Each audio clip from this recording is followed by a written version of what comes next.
Olá! Vamos começar este vídeo com uma reflexão.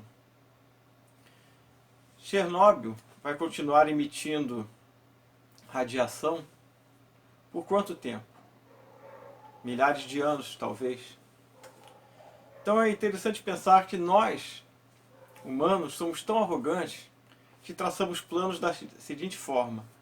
Vamos construir um sarcófago, que é como chamado aquele anteparo para impedir que a radiação volte a se espalhar, que vai durar 100 anos. Depois vamos construir outro e talvez outro, até descobrir uma forma melhor de conter aquela radiação.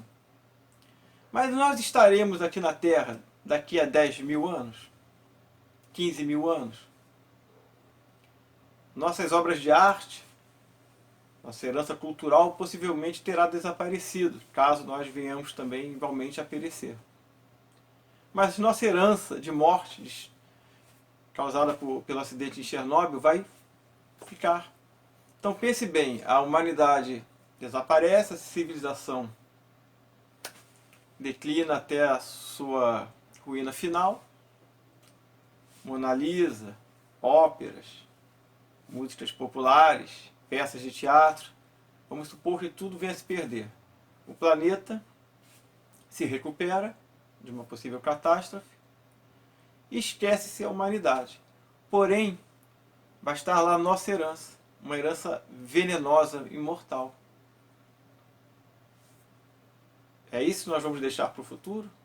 Somos tão arrogantes que vamos pensar que daqui a 10 mil, 20 mil, 30 mil anos ainda vamos estar aqui, presente, com tecnologia para continuar mantendo Chernobyl sob relativa segurança?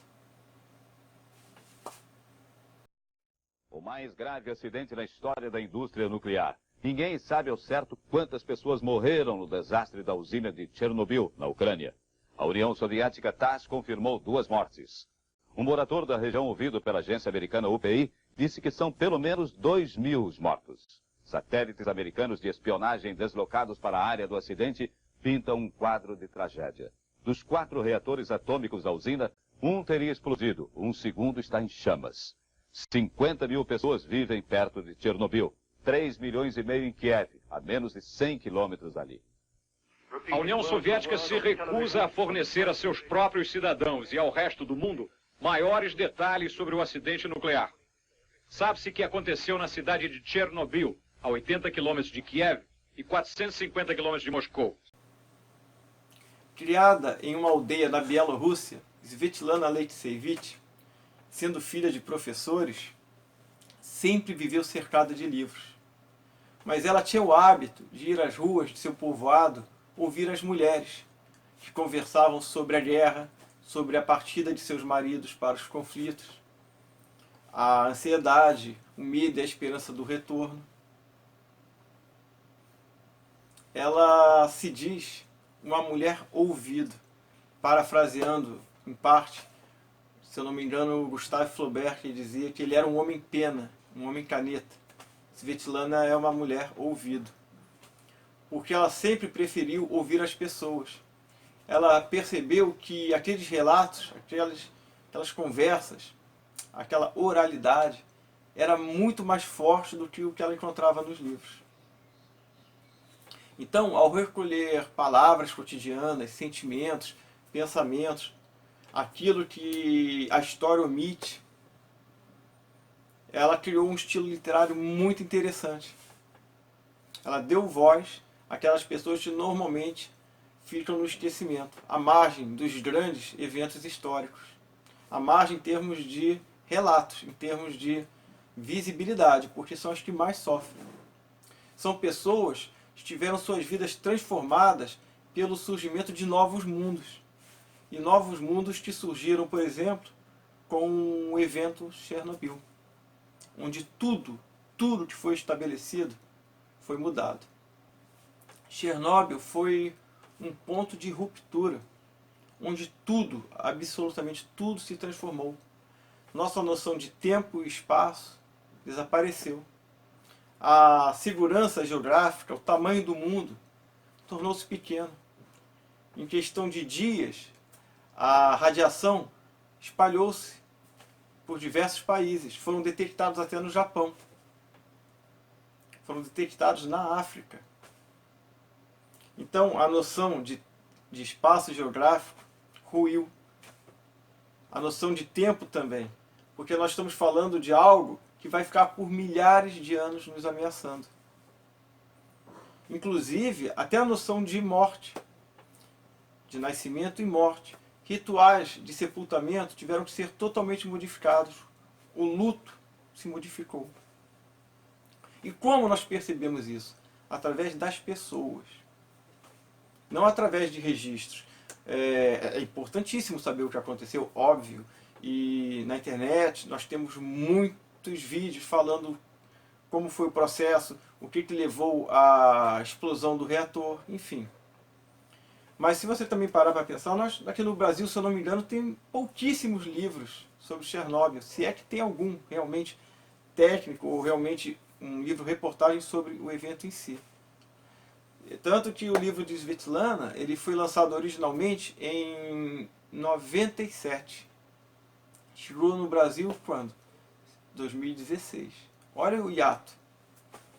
Quanto tempo levou para que chegasse um livro sobre Chernobyl, um livro dessa magnitude, Vozes de Chernobyl, aqui nas mãos de nós leitores brasileiros.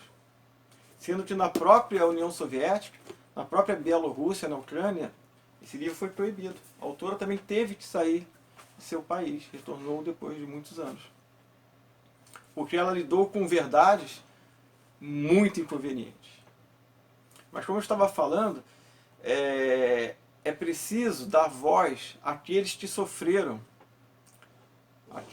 o povo, né? As pessoas, o ser humano.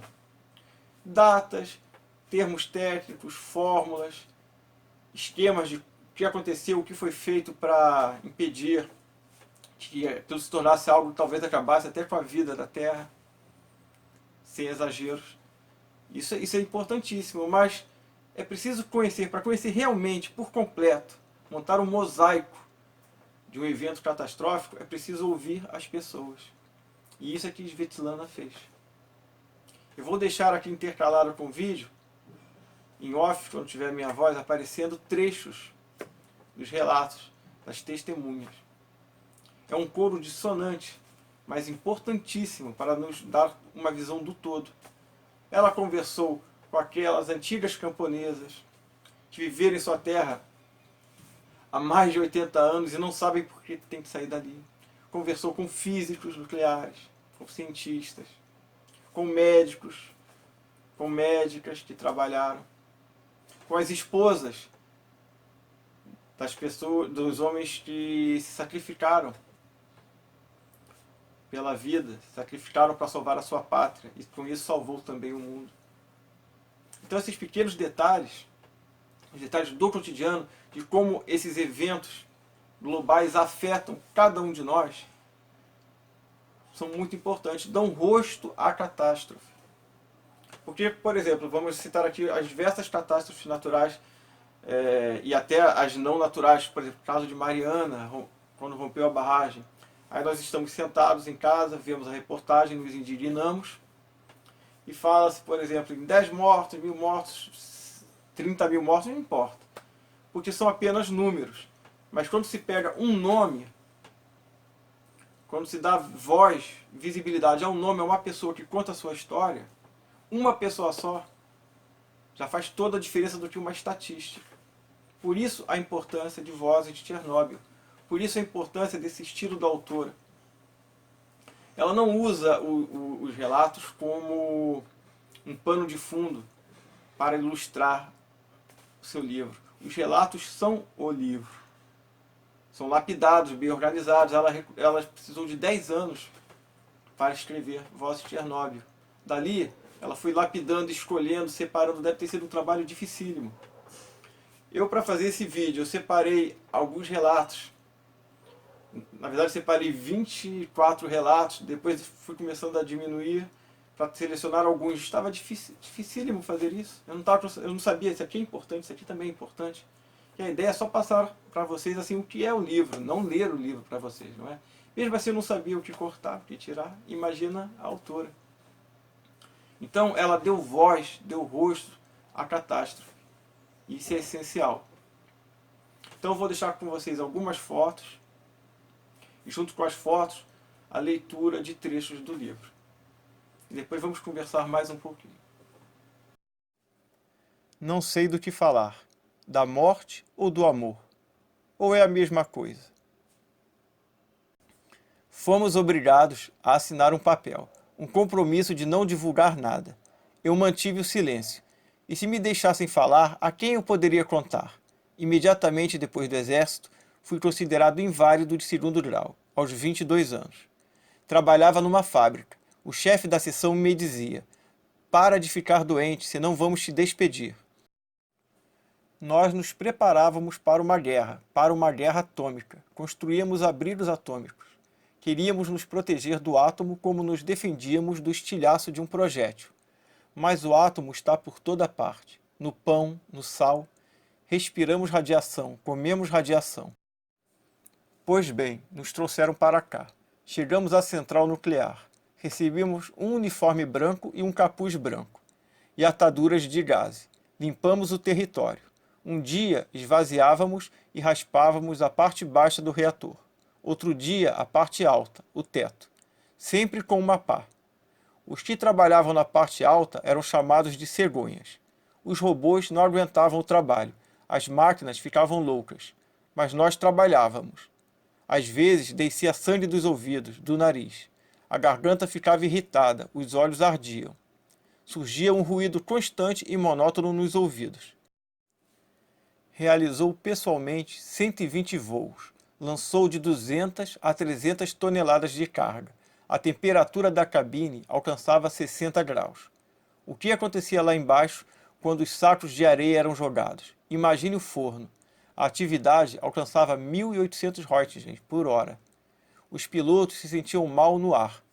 Para fazer um lançamento exato e alcançar o alvo, que era a cratera em chamas, os pilotos botavam a cabeça para fora da cabine, olhavam para baixo e apontavam. Não havia outro jeito. Há muito tempo não vejo mulheres grávidas felizes, mães felizes. Assim que nasce o filho, a mãe pede: "Doutora, me mostre o bebê, deixe-me vê-lo." Apalpa a cabecinha, a testa, o corpo, conta os dedos das mãos, dos pés, observa-o todo.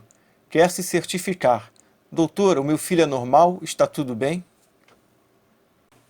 Bom, a autora, merecidamente, ganhou o Prêmio Nobel de Literatura em 2015.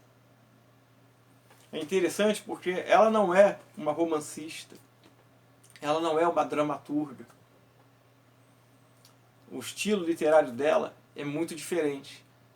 Ela ouve as histórias e ela transmite as histórias. Era como se cada pessoa que conversou com ela tivesse ganho o Prêmio Nobel.